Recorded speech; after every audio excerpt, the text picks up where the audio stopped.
Tapi tetap saja, itu ibu Anda. Beliau yang membesarkan Anda di tengah penderitaan setelah ayah Anda menghilang. Kalau semua bisa dimaafkan dengan alasan situasi, lalu tanggung jawab pribadi itu letaknya di mana? Nah, itu dia paradoksnya. Ayah saya pergi, tidak tanggung jawab, tidak kasih nafkah, tapi tidak ada yang mengutuk dia jadi batu. Dia aman-aman saja di perantauan. Sementara saya sukses, saya pulang bawa uang dan sukses, saya cuma hilaf sedikit soal identitas. Langsung dihukum seberat ini, di mana letak keadilannya? Apakah kesalahan sosial harus dibalas dengan penghancuran fisik?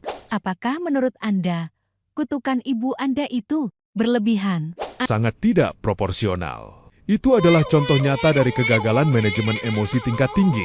Bayangkan, kalau ini terjadi di zaman sekarang, mungkin sudah viral. Anak durhaka versus ibu overreaction, siapa yang salah? Ibu saya merasa harga dirinya terluka, lalu dia memutuskan untuk menghancurkan aset masa depan satu-satunya. Itu keputusan yang sangat merugikan. Bayangkan, kalau saya tidak jadi batu, mungkin sekarang desa ini sudah punya pelabuhan internasional. Tapi karena ego satu orang, kita cuma punya patung yang sering dicoret-coret turis.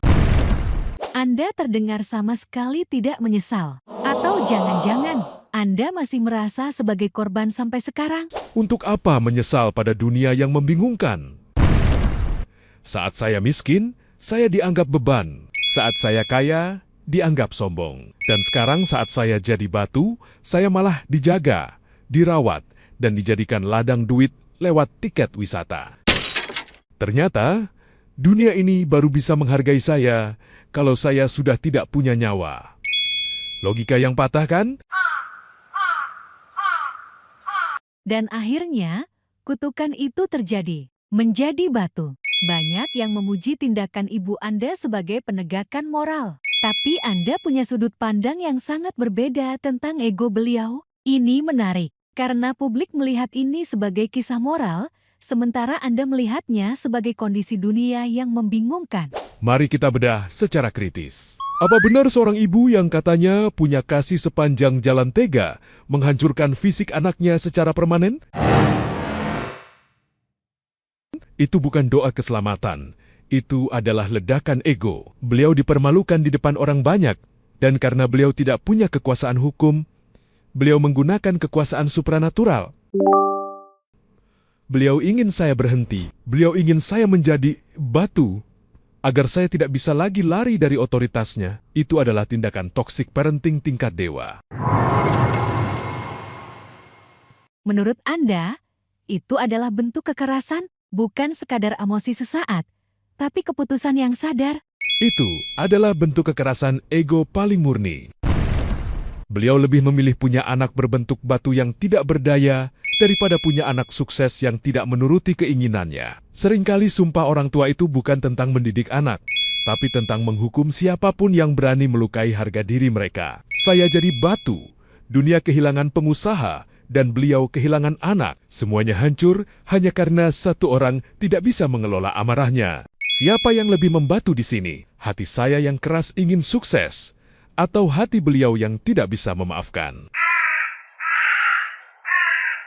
Saya jadi batu, dunia kehilangan pengusaha, dan mungkin juga kehilangan wajib pajak yang lumayan. Sebuah paradoks yang sangat tajam. Bapak Melin, terima kasih. Ternyata ribuan tahun menjadi batu memberikan Anda banyak waktu untuk berpikir secara sistematis dan menyusun pembelaan. Tentu. Dan satu hal lagi, kalau nanti lewat pantai, tolong larang anak-anak kecil mencoret patung saya. Membersihkannya pakai amplas itu rasanya perih sekali.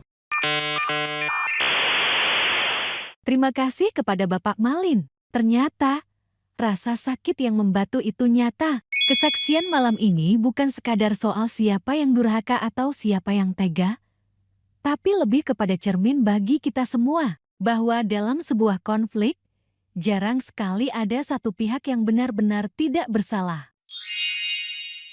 Kita tumbuh dengan cerita hitam putih, tapi saat ini kita belajar. Bahkan batu pun punya versi ceritanya sendiri. Sampai jumpa.